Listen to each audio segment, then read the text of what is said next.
Graça e paz do Senhor Jesus, amém. Tá ligado o som? Tá ligado? Tá ouvindo bem? Quem tá ouvindo bem? Quem tá ouvindo bem? Você tá ouvindo bem? Você pode ficar em pé de novo? Você pode ficar em pé um pouquinho? Fica em pé um pouquinho. Quem faz parte da igreja de discípulos do Senhor Jesus? Você é discípulo do Senhor Jesus? Então dá um abraço de discípulo nesse irmão que está do seu lado. Diga para ele assim: é meu sonho ganhar seu abraço. É meu sonho ganhar teu abraço. Já que você está dando um abraço nele, faz uma declaração de amor para essa pessoa que está do seu lado aí. Se está do lado da namorada, ainda a esposa, é hora de você depositar. Luiz Otávio, é hora de você fazer aquele depósito. Quem está do lado da esposa, da namorada? Quem está do lado da esposa, da namorada aí? Quem está do lado da esposa? Já fez declaração de amor para ela? Já fez? Já fez? É só declaração de amor. Beijos para depois. Olha aí. Lemos, você já fez declaração de amor para ela, Lemos? Ô Lemos, você já fez declaração de amor para ela? Já fez declaração? Aí à noite tem avivamento, né? Amém, queridos? Pode sentar, queridão. Que alegria estar aqui nessa noite, que alegria. Pastor Gerson Neto, parabéns. Que recepção dessa igreja. Você pode aplaudir o Senhor para a Igreja Batista Liberdade? Dá vontade de fazer aqui sempre, né? Porque esse pastorzão e essa equipe maravilhosa, né? Parabéns. Queria uma salva de palmas também para a Convenção Batista do Planalto Central. Louvado seja o nome do Senhor. Que bênção, pastor Peçanha. Foco na missão, hein? Foco na missão. Peçanha, para os íntimos, meu irmão. Para os íntimos nós chamamos ele de PES, entendeu? Peçanha é o PES, né? Como o pastor Oséias é o OS. Mas isso é coisa da mentoria, meu irmão. Isso é coisa da intimidade, PES e OS, entendeu? Até o Oséias está fazendo lá as identificações lá dele, nos textinhos dele, só coloca OS. Ele gostou do negócio, né? E há muitos anos atrás eu conheci um grande amigo que o nome dele é Jeff Dunn. Olha, ó. Jeff Dunn, OS, PES, são uma igreja de amigos. Uma igreja que nos faz, meu irmão, nos voltar para o Senhor. Quando eu conheci a visão da igreja multiplicadora, eu conheci com o Fabrício chegou lá com aquele jeitinho, né, todo mineiro, lá em Campo Grande. Meus irmãos, Igreja Batista aqui do Mato Grosso do Sul. Esse é o sotaque do Fabrício, né, meus irmãos. E ali ele falou de algo que mudou meu entendimento. Eu falei, eu quero viver isso aí. E já são 6 anos que nós estamos nessa caminhada e rodando o Brasil. Mas Brasília é um lugar que é o lugar dos meus amigos. Tenho muitos amigos aqui, fiz muitos amigos, pessoas muito queridas.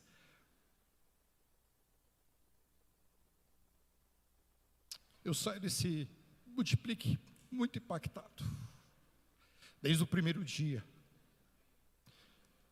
Esse foi um dos melhores multipliques que eu participei dos últimos meses. Muito impactante. Christian, falei para o Fabrício, o Brasil precisa ouvir o que você falou aqui nessa noite. As cidades precisam viver isso. A igreja brasileira precisa conhecer essa história. Há tantas pessoas que precisam viver um ninho de amor, que precisam viver essa experiência que vocês viveram com a Hope do seu PGM. O nosso sonho é espalhar isso pelo Brasil inteiro. Em todas as ruas, em todos os bairros, em todas as cidades, ter um PGM como o de vocês, que ama pessoas, que cuida de pessoas. E Deus colocou nessa noite, eu vou ter dificuldade de pregar. Depois que eu vi o testemunho do Christian, eu falei, meu Deus, como é que eu vou pregar? Como é que eu vou pregar depois dessa experiência tão rica? Eu quero ler alguns textos com você. Eu gostaria que você abrisse sua Bíblia em Atos capítulo 2. Que eu só vou fazer uma introdução nesse texto. Porque eu sonho com essa igreja. Eu sonho com a igreja de discípulos.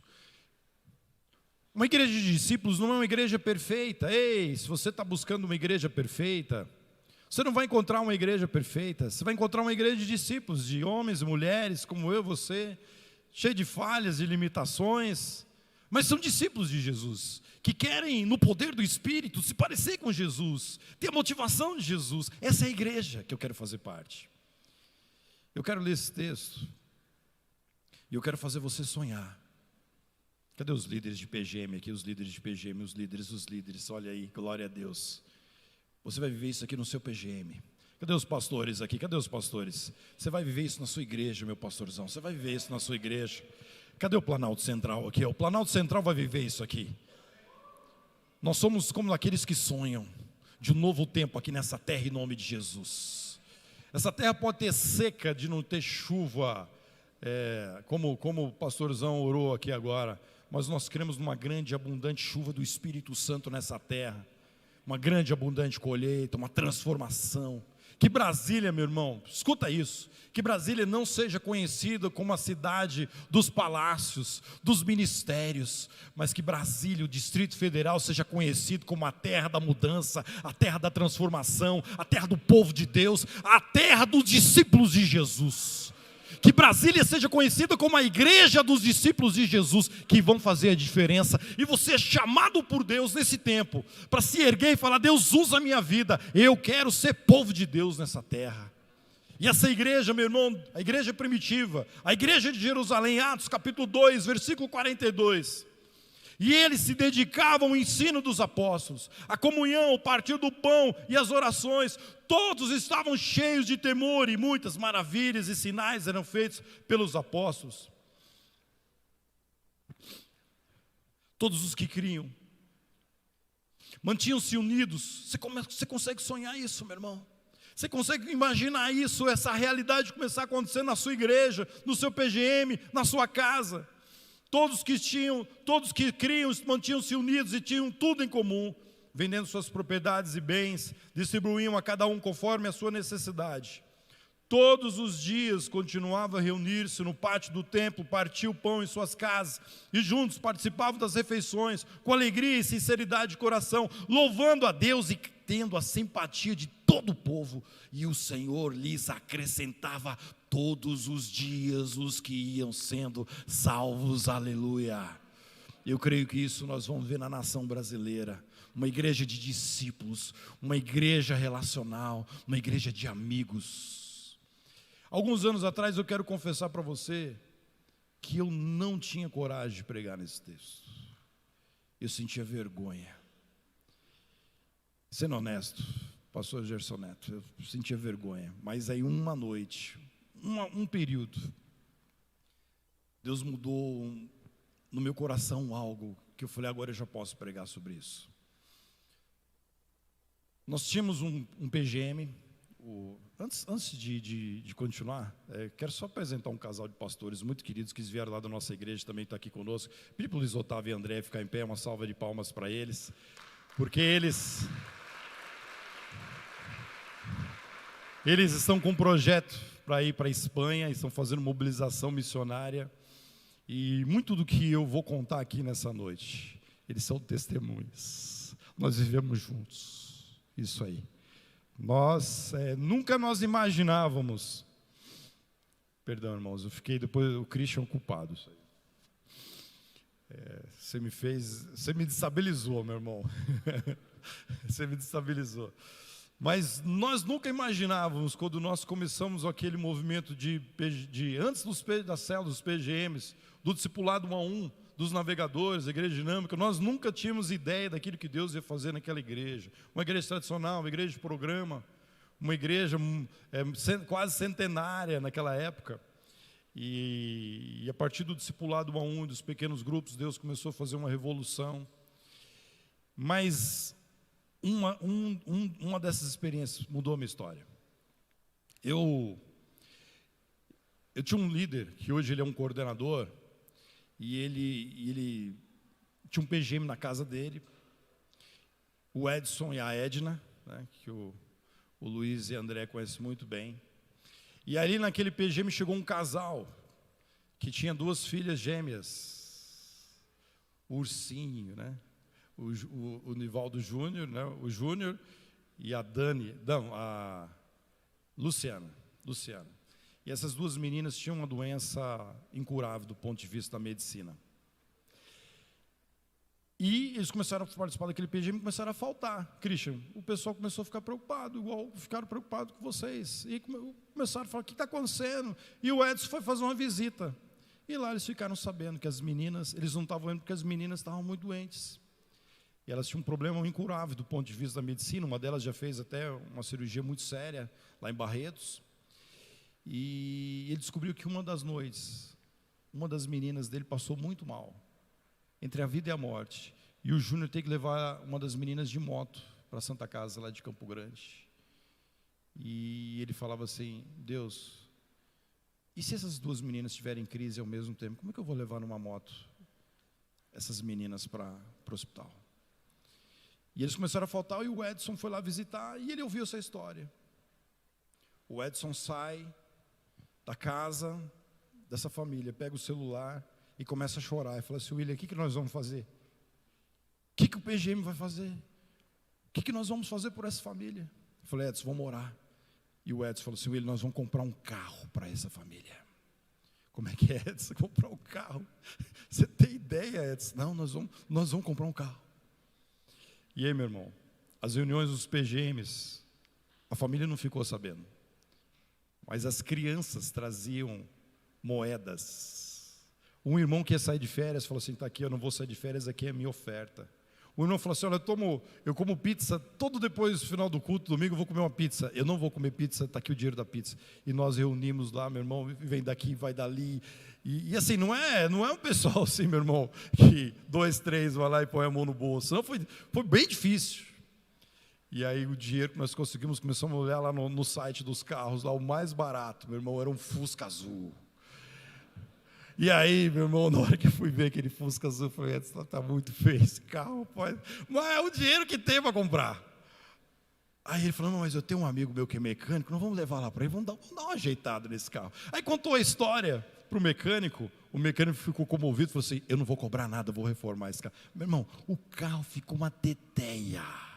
No dia da reunião do PGM, as irmãs compraram um lacinho.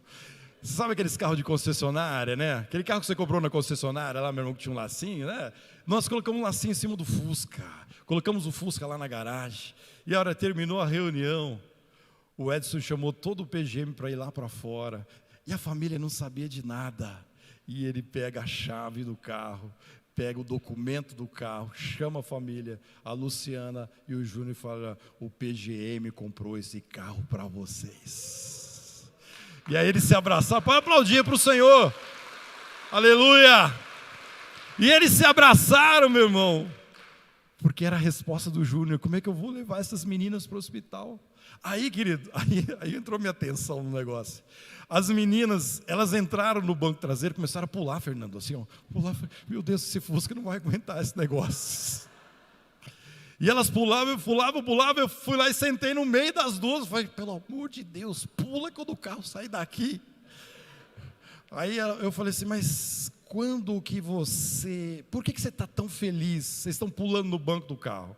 Aí, meu irmão, criança incrível, né? Ela sai do lugar dela, vem para o lado da irmã, ali, abraça a irmãzinha, e diz a frase que mudou a minha vida.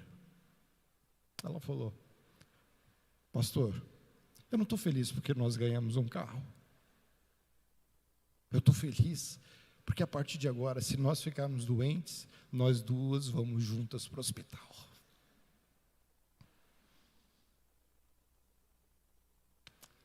Aquilo ali eu falei, Deus, isso é igreja. Isso é igreja. A igreja que se importa.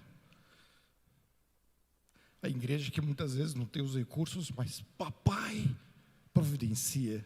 Quando o povo de Deus está inclinado a abençoar, Deus multiplica.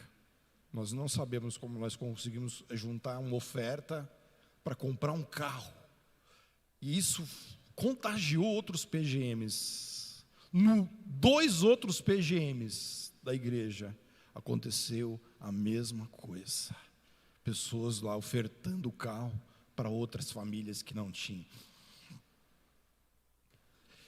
E eu comecei a entender que há uma igreja que ela ultrapassa os limites das paredes, ela ultrapassa o limite do CNPJ, ela ultrapassa o limite do estatuto, do regimento, ela entra nas cozinhas, ela entra dentro dos armários, ela entra dentro, meu irmão, das varandas. É uma igreja, meu irmão, de pessoas imperfeitas, mas de pessoas que amam a Jesus, que querem parecer com Jesus, que querem agir a motivação de Jesus, e começam a cuidar de vidas, a se preocupar com pessoas. Pessoas são mais importantes do que qualquer estrutura, de qualquer estratégia. Então eu sonho em nós vivermos uma igreja não de membros, mas uma igreja de discípulos do Senhor Jesus, discípulos comprometidos. E esse mesmo líder, escuta essa, esse mesmo líder que um dia se importou com aquela família, saiu de lá chorando daquela visita, como Christian, o Covid pegou ele. O Covid pega ele, e a Edna, a esposa, me liga e fala assim: William, o estado é grave, é muito grave. Meu irmão, a hora que ela desligou aquilo ali, eu dobrei meu joelho e falei: Deus, tem misericórdia. Deus faz um milagre na vida do Edson. E aí, do jeito que ela falou, meu irmão, se você quiser pegar meu Instagram aí, é PR William Salgado, só para você, do jeito que ela me falou, terminou, eu peguei o celular e falei assim: povo de Deus, vamos levantar um exército de oração aqui pelo Edson. Foi desse jeito, assim, pai, pum, eu falei, a gente não pode ficar assim, meu irmão. Aí eu recebi mensagens de centenas de pessoas, e eu falei: nós vamos no hospital hoje, 19 horas, na frente do hospital da Unimed. Meu irmão, chegou carro de todo canto, chegou até van lá na frente do hospital. E ali, meu irmão, nós levantamos um clamor pela vida do Edson, que o médico depois virou para o Edson e falou o seguinte: olha, eu não sei o que aconteceu naquela noite, mas você estava entre a vida e a morte, e depois daquela noite, o teu pulmão ficou igual um pulmão de neném. Os médicos não sabem explicar. E 2 dias depois, nós estávamos, o Edson recebendo alta lá na frente daquele hospital. Toda a honra, toda a glória, todo o louvor seja dado exclusivamente ao nosso Deus. Entenda isso. Teve um dia, meu irmão, que ele cuidou de alguém, e quando ele precisou, pessoas do PGM estavam cuidando do líder. Assim é a igreja. Tem dia que você cuida, tem dia que você é cuidado. Essa é a dinâmica. Tem horas que eu sou levantado por Deus para cuidar de vidas. Tem horas que eu preciso sentar e receber o cuidado daqueles que estão querendo caminhar comigo. Assim é a igreja do Senhor Jesus. Uma igreja que cuida, que se importa. E muitas vezes os pastores não querem, às vezes o pastor quer cuidar, e às vezes o pastor tem dificuldade de ser cuidado. Eu conheço muitos pastores que têm muita dificuldade de ser cuidado. Então, pastorzão, levanta a mão aí, pastorzão, pastorzão. Permita que pastores cuidem de você também. As esposas dos pastores, cadê aqui nessa noite? Esposas, olha, Deus vai levantar esposas de pastores para cuidar de você também. Você vai cuidar de esposas. Assim é a dinâmica do reino. Assim era a igreja primitiva. Eles repartiam tudo. Tem hora, meu irmão, que eu estou chorando, mas tem hora que eu posso receber um abraço. Isso é a igreja do Senhor Jesus. E nós temos um grande desafio, meu irmão, viver como discípulos de Jesus, num cenário bem difícil, de pós-pandemia, com tantas lutas, e num contexto de igreja consumista. Infelizmente eu tenho que dizer isso para você, um contexto que muitas vezes as pessoas vão para as igrejas para receber a bênção. Eu quero receber uma boa palavra, que tem um bom ministério infantil e um louvor excelente, para que eu saia abençoado. Mas, meu irmão, perdão, mas isso não é o evangelho do Senhor Jesus. Você pode ter tudo isso, meu irmão, você pode receber a bênção, você pode receber uma boa palavra, mas você tem que abrir os teus braços e dizer: eis-me aqui, Senhor, eu quero ser parte desse processo, quero ser parte dessa igreja, eu quero servir, quero cuidar, quero amar, quero ganhar vidas, quero discipular. Num contexto de igreja consumista, como ser discípulos, num contexto de igreja consumista. O discípulo de Jesus precisa ser parecido com Jesus, com o caráter de Jesus, com a motivação de Jesus, com as atitudes de Jesus, em um mundo de caos. Nós vamos aprender, meu irmão, eu quero fazer um paralelo aqui nessa noite. Geralmente eu não prego assim, mas eu quero fazer um paralelo entre o Velho Testamento, entre Jesus e a igreja primitiva, em duas áreas.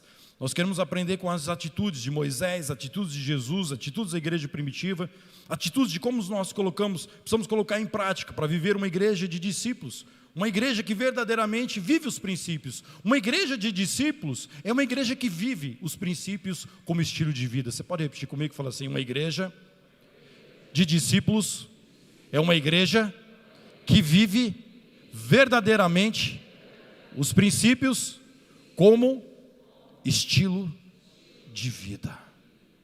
Eu preciso viver os princípios como estilo de vida. Estilo de vida. Que essa palavra caia no teu coração. Os princípios como estilo, não algo forçado, não uma tarefa. PGM para mim, meu irmão, ele deixou de ser estratégia, o ministério da igreja. PGM para mim é um estilo de vida. Relacionamento explorador para mim é estilo de vida. Vida de oração, estudo da palavra é estilo de vida. Eu preciso daquilo, eu dependo disso. Formar líderes, meu irmão, estou em todo momento, meu irmão, como estilo de vida, eu estou querendo formar líderes. E nós vamos aprender algumas atitudes que nós precisamos colocar em prática. Basicamente são duas atitudes pelo tempo. E a primeira atitude que eu quero desafiar você, se você entender essas duas atitudes, meu irmão, que nós vamos falar aqui nessa noite, escuta o que eu vou dizer para você: você corre um sério risco de Deus mudar a história da tua vida. Escuta isso, você corre um sério risco. Se você colocar essas duas atitudes em prática, duas só duas, eu quero falar de duas nessa noite. A primeira atitude, eu quero que você entenda isso, que Deus quer que você viva assim com um estilo de vida.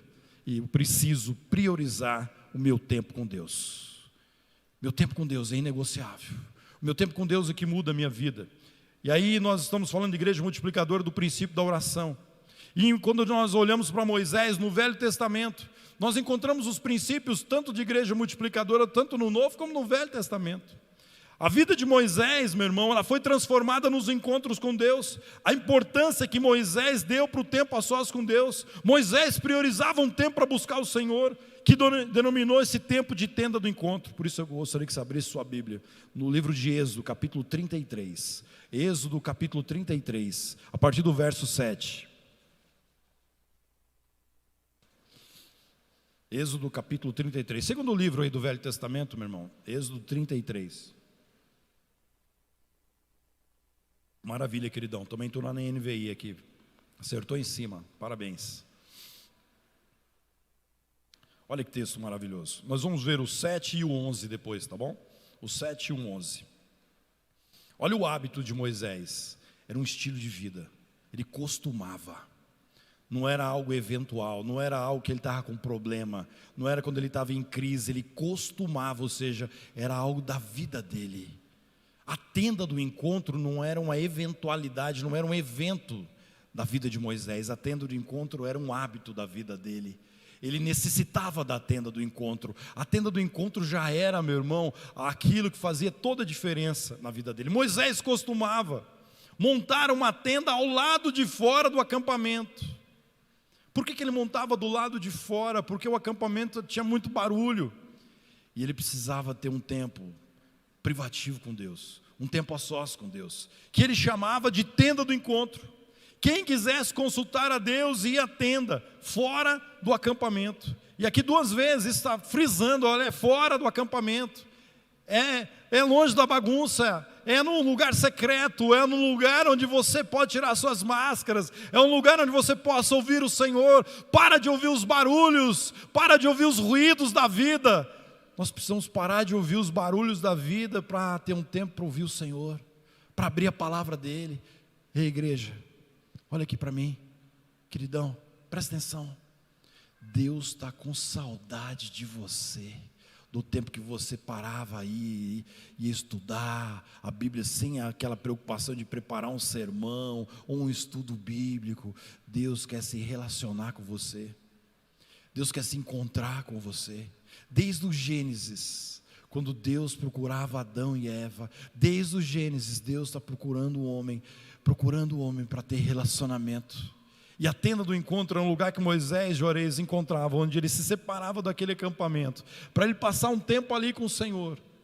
Da tanta pressão que Moisés vivia, Moisés era praticamente um presidente de uma nação, um governador de uma comunidade de aproximadamente 2 milhões de pessoas. Então a pressão era grande, ele precisava ter um tempo com Deus. Versículo 11. O Senhor falava com Moisés, meu irmão, olha que coisa profunda. O Senhor falava com Moisés face a face, como quem fala com seu o quê? Amigo. Eu quero ter um relacionamento com Deus, e quando eu começo a falar com Deus, eu não me preocupo em palavras bonitas para impressionar a Deus. Eu quero falar aquilo que está no meu coração. Quantas vezes eu cheguei para Deus e falei assim: papai, eu estou triste, olha, estou chateado com isso, aconteceu aquilo outro. Deus sabe todos os nossos pensamentos, as nossas frustrações. E aí quando eu olho para esse texto, eu vejo um paralelo em Ana. Quando Ana vivia todo aquele contexto com Penina e tanta aquela infertilidade, o texto diz que Ana entrou lá no tabernáculo, entrou lá no templo, era um tabernáculo ainda, né? No tabernáculo, e ali, meu irmão, ela se derrama na presença do Senhor.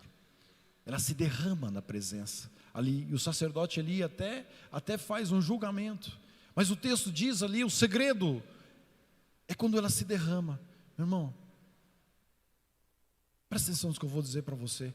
Há quanto tempo você não se derrama na presença do Senhor? Você rasga o teu coração e coloca talvez as suas ansiedades, seus medos, suas preocupações, suas frustrações. Moisés aprendeu o segredo dos segredos, que era a tenda do encontro. E ele falava com Moisés como um amigo. Depois Moisés voltava ao acampamento. Olha a continuidade do versículo. Mas Josué, filho de Num, que lhe servia como auxiliar, não se afastava na tenda. Aqui entra um movimento de discipulado.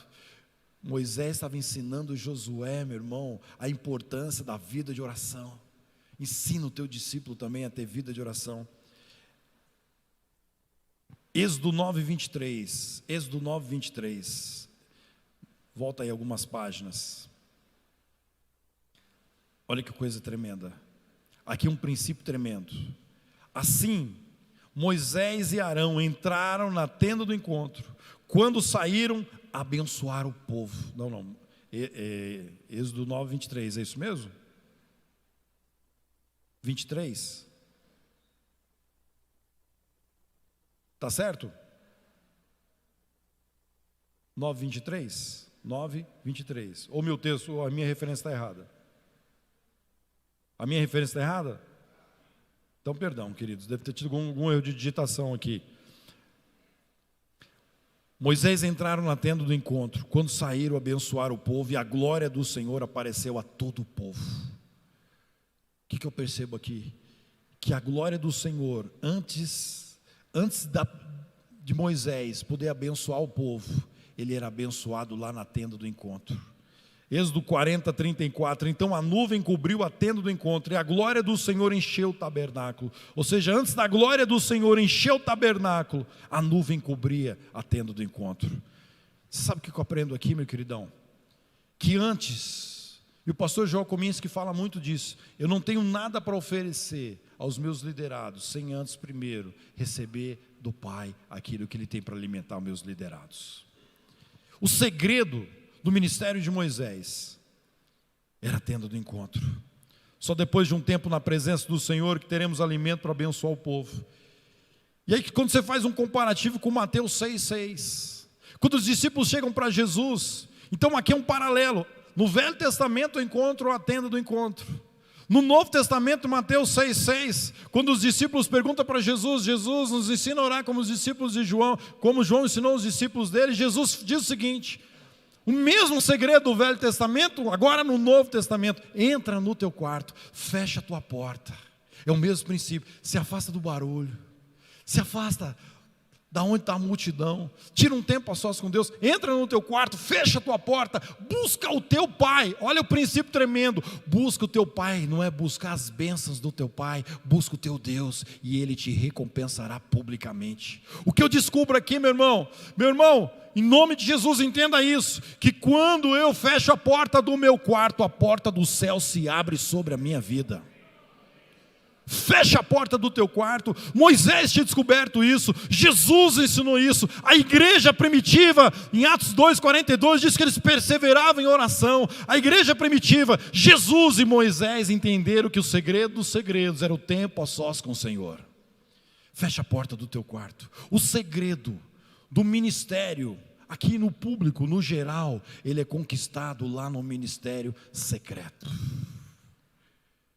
Que horas que você acorda? Que horas você acorda aí? Fala aí para mim, que horas você acorda? Que horas? Fala aí, levanta a mão. 5. O povo acorda cedo. 6, 7, 4, que mais? 10, irmão. Puxa, meu sonho, hein? Meu sonho, eu vi a pessoa fez 2 mãos assim, ó. Aí ela baixou com vergonha, né? Mas às vezes trabalha até de madrugada, né? Não é isso, né, Juarez? Às vezes trabalha no turno noturno, né? Mas eu quero te ensinar algo que Cadê o Peçanha? O Peçanha aprendeu com... Eu aprendi, o que eu recebi também repasso. Quando tocar o seu celular, quando você acorda, meu irmão, você trava o seu celular e escorrega. Fala para o teu irmãozinho que está do seu lado assim, fala assim, Juliana, para ela assim, escorrega. Fala assim, escorrega, meu irmão. Pastorzão, escorrega. Ó, travou o celular, meu irmão, faz isso aqui, ó. Aqui, ó. Comece o teu dia aos pés do Rei dos Reis, Senhor dos Senhores. Brasília não será mais a mesma quando um exército de homens e mulheres se prostrarem logo de manhã, buscarem o Senhor, clamarem o Senhor. Comece o teu dia aos pés do Rei. É o lugar mais alto que você vai chegar no teu dia. Lugar, as maiores vitórias que você vai conquistar na sua vida, meu irmão, são de joelhos. Aí você fala assim como o Jefferson, né? William, eu não posso ajoelhar, que meu joelho tá joelho de craque, né? Joelho de craque. Às vezes você não pode dobrar o teu joelho, mas dobra o teu coração. Mas começa o teu dia, meu irmão. Quando isso não acontece, às vezes, sabe o que acontece? Dá diarreia brava. Você já teve isso? Aí em Brasília não tem isso, né, meu irmão? Quando você acorda de manhã, você fala assim, Jesus! Você tem que correr para o trono. Tirando esses dias as exceções, né, meu irmão, que não tem como, você tem que fugir para o trono rapidão. Mas você volta, sai do trono e volta, escorrega, meu irmão. Começa o teu dia. Eu recebo mensagens no Instagram de pessoas que eu nunca vi na vida, que participam do Multiplique, às vezes online, e fala assim, pastor, obrigado, porque depois que você me ensinou a escorregar, a minha vida nunca mais foi a mesma. Todos os dias eu começo escorregando. Você já imaginou se essa cidade começar o dia escorregando na presença do Senhor? Você já imaginou se a tua igreja começar o dia escorregando na presença do Senhor? Você já imaginou se o teu PGM começar o dia, você ensinar isso para o PGM e começar a escorregar na presença do Senhor, meu irmão? As mulheres escorregando, os adolescentes escorregando, os jovens, os casais. Escorrega na presença do Senhor. Escorrega, meu irmão, escorrega na presença dEle. Jesus começou o seu ministério, gastou muitos antes do começo do seu ministério orando. Jesus orou durante o seu ministério. Jesus terminou o seu ministério lá na cruz orando. Jesus, antes de ficar em pé diante dos homens, ficava de joelhos diante do Pai. Ah, meu irmão, Charles Spurgeon tem uma frase tremenda que diz o seguinte: a oração é a usina de força da igreja. Você entendeu? A oração é a usina de força da igreja. A oração é a usina de força na tua vida. Eu quero desafiar você, meu irmão, terminar esse Multiplique. Fala, Deus, muda a minha vida de oração. Eu quero orar mais, eu quero ler a Bíblia, eu quero buscar o Senhor, eu quero ter intimidade contigo. Deus, eu quero me incendiar. Deus, me incendeia, me enche do teu Espírito. Meu irmão, Deus ministrou no meu coração certa vez, falou assim, William, muitas das lutas que você está vivendo é porque está faltando oração, oração intencional, oração específica. Priorize seu tempo a sós com Deus. Discípulos do Senhor Jesus. Se você quer ser discípulo do Senhor Jesus, os discípulos verdadeiros do Senhor Jesus priorizam a vida de oração. Amém, igreja? Essa é a primeira atitude. Segunda atitude, repita comigo, eu preciso fazer sucessores. Eu preciso fazer discípulos. Eu preciso fazer discípulos que sejam meus sucessores. Quem foi o sucessor de Moisés? Quem foi o sucessor de Moisés? Quem foi? O pastor Osés pregou hoje à tarde, exatamente sobre Josué. Moisés fez de Josué o seu sucessor. Há uma máxima que diz o seguinte: não há sucesso sem sucessão. Eu quero ser mais específico, Juliana. Quero dizer que não há sucesso sem sucessores. Às vezes tem sucessão, mas não tem sucessores. Esse é o problema. A máxima, ela é parcialmente perfeita, porque para fazer sucessão, eu preciso de sucessores. E eu quero dizer um negócio para você, não fica chateado que eu vou dizer não, mas é a grande verdade. Todo dia, todos nós, um dia, seremos substituídos em alguma coisa que você faz na vida.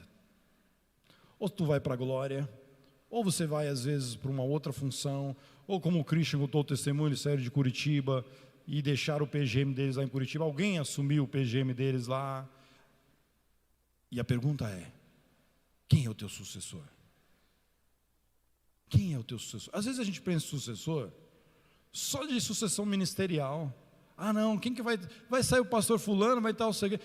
Ei, não estou falando de sucessão ministerial, eu estou falando de sucessão de legado, dos princípios e valores que você crê. Quem vai continuar o teu legado? Os discípulos verdadeiros são aqueles discípulos, meu irmão, que vão continuar o teu legado. Eu quero desafiar você a fazer discípulos que vão continuar o teu legado, continuar a tua vida de oração, continuar, meu irmão, o teu caráter que você foi moldado em Cristo. Eu quero desafiar você, meu irmão, a fazer sucessores de princípios e valores que você viveu. Abra sua Bíblia aí em Números, capítulo 27, versículo 15. Números 27, versículo 15. Nesse texto, em Josué, Números 27, de 15 a 20, há um detalhamento claro de como começou esse discipulado, esse relacionamento discipulador, esse processo de sucessão entre Moisés e Josué. Números 27, versículo 15. Provavelmente isso aqui era um tempo na tenda do encontro, uma conversa, uma oração de Moisés com Deus. Versículo 15. Moisés disse ao Senhor, era uma petição, uma oração de petição. Olha a oração de Moisés: que o Senhor, o Deus que a todos dá vida, designe um homem como líder desta comunidade. Aqui é uma oração específica de Moisés. Senhor, eu preciso de um sucessor. Pai, eu preciso de um discípulo que conduza essa comunidade. Talvez daqui a alguns anos eu vou partir, mas quem vai ser o meu sucessor? Quem vai continuar o meu legado? Quem vai ensinar esse povo a palavra? Quem vai ensinar a oração? Quem vai ensinar a santidade? Quem vai ensinar esse povo como ser homem? Quem vai ensinar esse povo como ser mulher de Deus? Moisés estava falando: Senhor, Pai amado, Pai que a todos dá vida, Pai, nós precisamos de um homem como líder dessa comunidade. Era uma petição de um sucessor. Versículo 17, aqui está o propósito. Olha o propósito no versículo 17: para conduzi-los em suas batalhas, para que a comunidade do Senhor não seja ovelhas sem pastor. Aqui era uma oração, uma petição, onde Moisés fazia uma petição com um propósito. Ele queria um sucessor para conduzir aquele rebanho, para conduzir eles nas batalhas. Olha o versículo 18, olha que coisa linda, versículo 18. Então, meu irmão, quem disse para Moisés, quem entrou nessa conversa aqui com Moisés? Quem está respondendo para Moisés? Versículo 18, então quem? Quem, meu irmão? O Senhor. Quem respondeu para Moisés quem seria o sucessor dele? Quem foi? O Senhor. O mesmo paralelo, a gente faz isso no Novo Testamento. Jesus, antes de escolher os 12, ele tira aproximadamente 12 horas de oração, e o Pai revela para ele todos aqueles que seriam os discípulos de Jesus. Quem escolheu os discípulos de Jesus Foi o pai. Quem escolheu o discípulo de Moisés foi o pai. Quem vai escolher os seus sucessores é o pai. Pergunta para o pai. Às vezes o pai vai te dar pessoas improváveis. Meu irmão, vou te contar uma história aqui. Eu fiquei desesperado. Antigamente nós tínhamos uma reunião do colégio pastoral segunda-feira.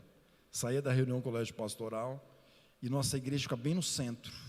E à noite lá é perigoso depois das 10 da noite. Quando eu saio, vem vindo um rapaz em nossa direção. Falei, dancei, foi ser assaltado. Dancei. Já foi me preparando, meu irmão, para ser assaltado. E ele vem na minha direção e o pastor Gilson vem descendo. Eu falei, ufa, pelo menos agora somos 2. E aí ele chega na minha frente e fala assim, o que é isso aqui? Eu falei, como assim? Eu pensei que ele ia falar assim, passa a carteira, passa o celular.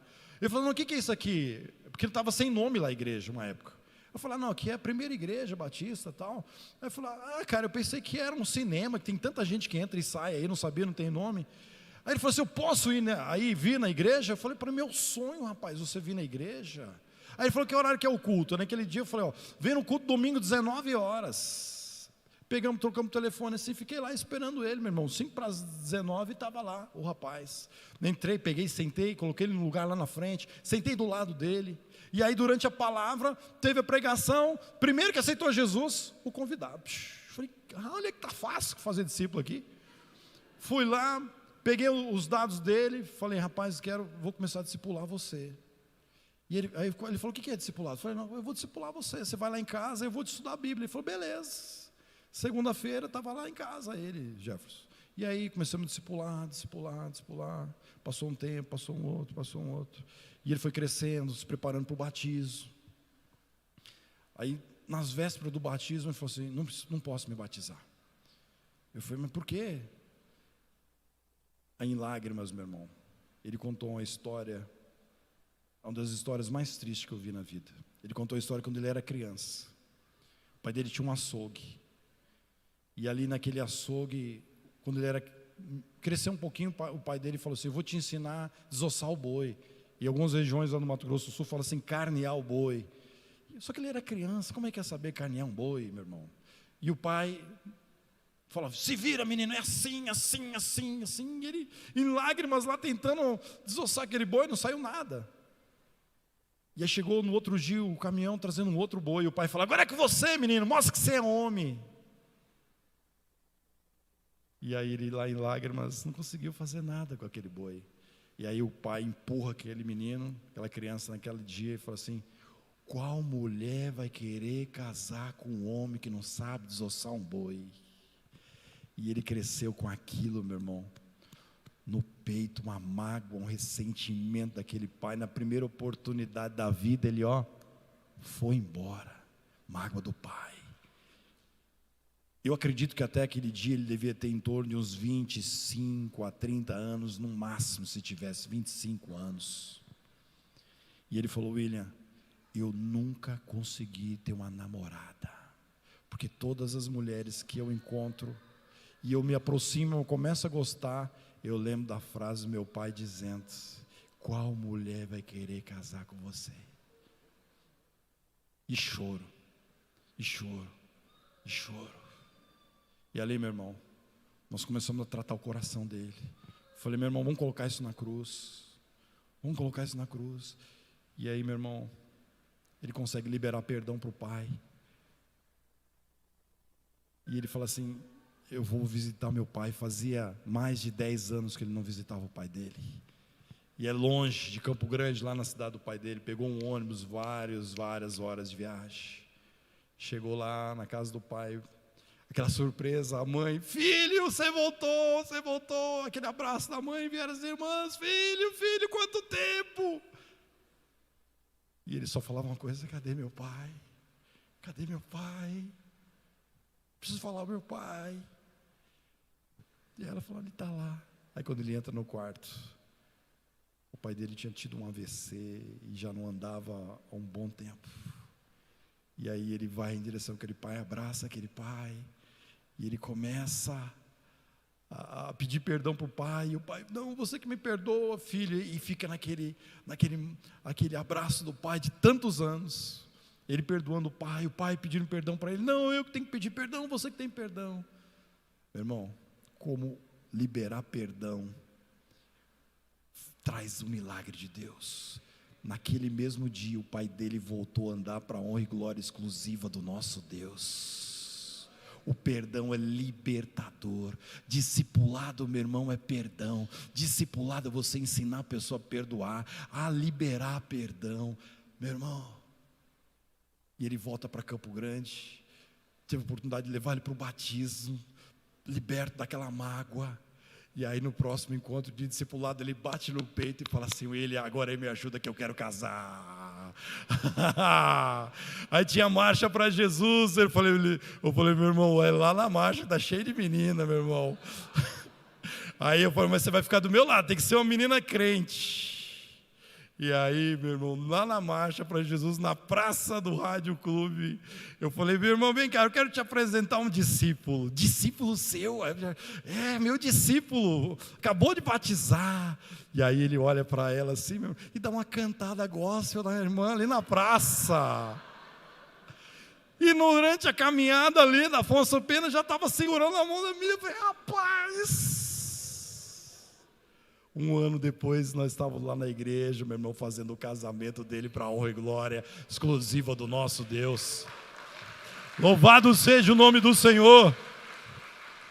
E aí, meu irmão, passado alguns anos, eu estava na ordenação dele como pastor lá na cidade de Campo Grande. Faça discípulos, meu irmão. Faça discípulos aqueles que o papai colocar na tua mão. Papai chegou para Moisés e falou assim, é ele, é o Josué. Talvez o Moisés fosse assim, mas o Josué é cheio de defeito, o Josué é complicado. Não, é o Josué. Versículo 18, então o Senhor disse a Moisés, chame Josué. A escolha foi de quem? Quem escolheu? Deus. Filho de Nun, homem quem é o Espírito, havia unção, impõe as mãos sobre ele, faça apresentar o sacerdote Eleazar e a toda a comunidade, e o comissiona a presença deles, reconhecimento, dele parte da sua autoridade, delegação, para que toda a comunidade de Israel lhe obedeça, a aceitação, todo um processo de sucessão, nesse texto, e tudo começa com uma oração. Eu quero te ensinar hoje, nessa noite, meu irmão, ore, e peça os discípulos que o papai já tem preparado para você. Você crê nisso?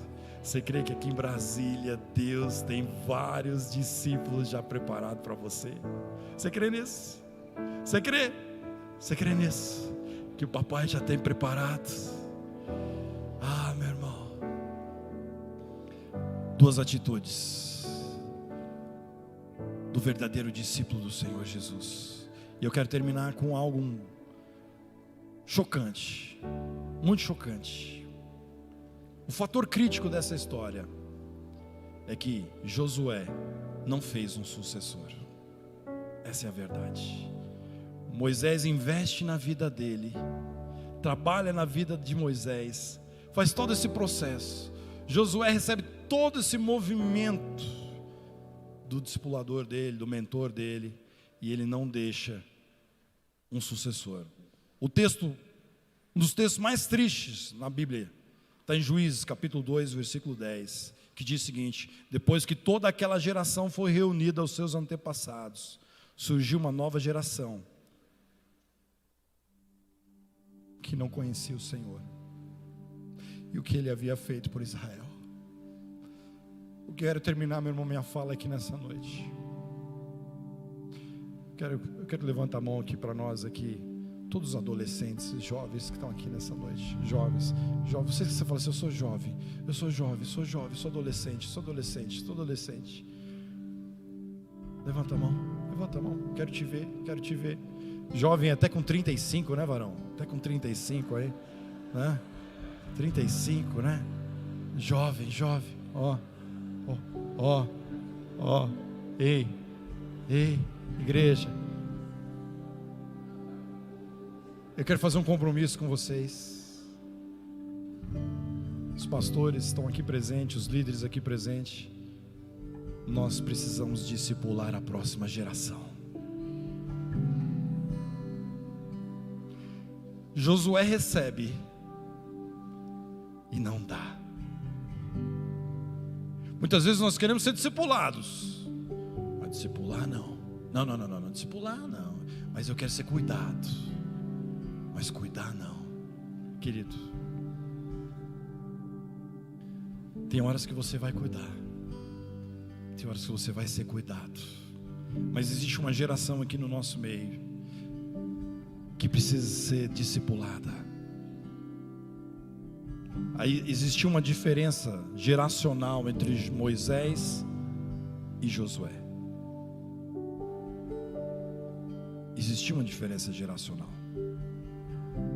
Eu não sei quantos anos era essa diferença. Alguns teólogos fazem aproximações que em torno de 40 anos, provavelmente 35, 40 ou 45 anos, não sei, com base na referência de idade de Caleb, talvez. Mas eu quero chamar, meu irmão, todos vocês aqui, essa responsabilidade de discipularmos a próxima geração. Quem é pai e mãe? Pai e mãe, seus filhos são os discípulos mais importantes da sua vida. Seus discípulos, seus filhos. Nós entendemos que fazemos discípulos do outro lado da mesa, até do outro lado da rua, do outro lado da cidade, do outro lado das nações. A partir de casa. Não é só em casa, mas é a partir de casa. Existe um grande sofisma que diz que não, eu só vou cuidar da minha casa. Você tem que cuidar da sua casa, é verdade. Mas a interpretação que nós temos do Evangelho é o Evangelho que eu começo em casa e abro a porta da minha casa para receber filhos espirituais. Os filhos de casa, os filhos de sangue, pastorzão, são os mais importantes. Mas Deus quer nos dar muitos filhos espirituais. E um dos textos mais lindos que eu leio na palavra do Senhor é quando Paulo diz: ao meu verdadeiro filho na fé. Feche teus olhos. Coloca a tua vida na presença do Senhor. Chamar a banda. Pode ser? Meu sonho.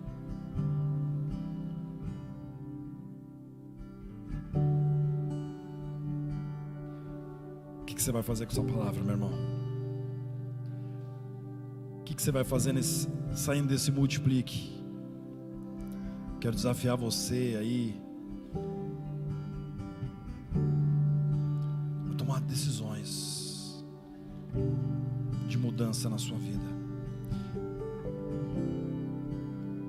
Talvez você está falando assim: eu preciso mudar minha vida de oração. Talvez eu preciso mudar a minha intencionalidade para fazer discípulos. Talvez você ouvindo essa palavra assim, você fala assim: puxa, eu preciso voltar para dentro da minha casa agora e fazer dos meus filhos os meus discípulos, ou os meus pais, ou os meus irmãos. Tudo isso é válido, mas nós não podemos terminar esse multiplique sem fazermos um compromisso com a próxima geração, pastores. Fernando Lemos, eu admiro muito, viu, o teu ministério, porque o teu ministério é marcado muito por essa verdade. A sua preocupação com a juventude, com adolescentes e tantos outros pastores aqui também. Nós não podemos deixar essa geração passar, meu irmão. Essa próxima geração, se nós não investirmos nela, Juízes capítulo 2 vai surgir nos dias de hoje, dizendo: olha, surgiu uma geração depois daquela geração da igreja multiplicadora, daqueles que não conheciam o Senhor. Meu irmão, nós não podemos ter essa marca. Eu quero desafiar você. Abra sua mão, sim. O pastor Osés me ensinou e eu vou utilizar o que ele me ensinou, aperfeiçoando. Quero desafiar você. Olha para sua mão. No cartão alvo nós oramos por 5 pessoas. 5 pessoas. E eu comecei a cada dedo da minha mão representa uma pessoa. Até o dedo polegar é o meu RD mais gordinho, irmão. Então, aquele que é o mais gordinho, que se parece mais comigo assim, é meu polegar. Só que eu quero falar desse dedinho aqui, ó. Faz só assim agora. Qual que é esse dedinho? Esse aqui, ó. Esse aqui representa uma nova geração. Um pequeno, um indefeso, talvez uma criança, um pré-adolescente, alguém que ainda não atingiu tudo, mas Deus quer que entre os seus 5 que você ora, pelo menos um,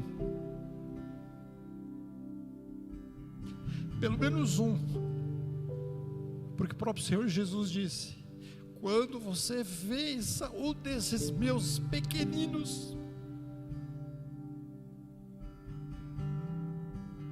a mim o fizeste. É tempo de voltar, meu irmão, para discipular a próxima geração. Não é a geração das crianças, não.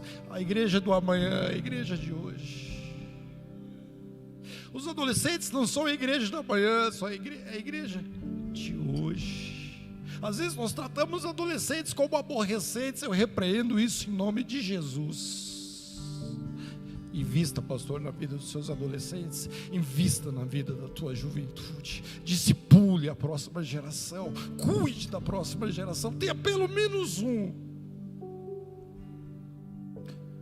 Pelo menos um. Desses 5 que você está orando.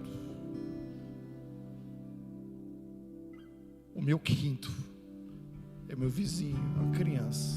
Ele deve ter entre 12 e 13 anos. Eu oro por ele. Ele já mudou muito, já virou meu amigo. E meu sonho é que um dia aquele pré-adolescente, aquele quase adolescente vai conhecer Jesus. Feche teus olhos.